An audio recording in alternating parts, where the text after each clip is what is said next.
2వ అధ్యాయం 10వ వచనం ఒకసారి చదువుతారా? ఇదిగో ఇదిగో మీరు శోధింపబడినట్లు అపవాది మీలో కొందరిని చెరలో వేయించబోతున్నాడు. ప్రతి దినములు శ్రమ కలుగును. మరణము వరకు నమ్మకంగా ఉండు. గట్టిగా దేవునికి స్తోత్రం చెప్పు. మరణము వరకు నీకేదో బాధ కలుగుతుందనో, నీకేదో నష్టం వస్తుందనో, రోమీయులకు రాసిన పత్రిక 8వ అధ్యాయం 35 వచనంలో అదే అంటాడు. ఒకవేళ దేవుని ప్రేమ నుండి నిన్ను ఎడబాసేది ఏదైనా నీ ఉంటే ఇప్పుడే దేవుని వదిలిపెట్టి, నీకు అవసరం లేదు దేవుడు. కరువా, ఖడ్గమా, వస్త్రహీనత, ఉపద్రవమా, ఏది దేవుని ప్రేమ నుండి నిన్ను ఎడబాపేది?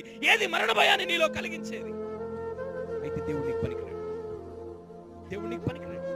ఈ క్షణమే దేవునికి అవసరం లేదు. నీకు నిజంగా దేవుడు కావాలనుకుంటే మరణము వరకు నమ్మకంగా, శ్రమైన, ఇబ్బంది అయిన, ఇరుకైన, ఏ పరిస్థితి అయినా ధైర్యంగా నిలబడు. ఈ శ్రమలలో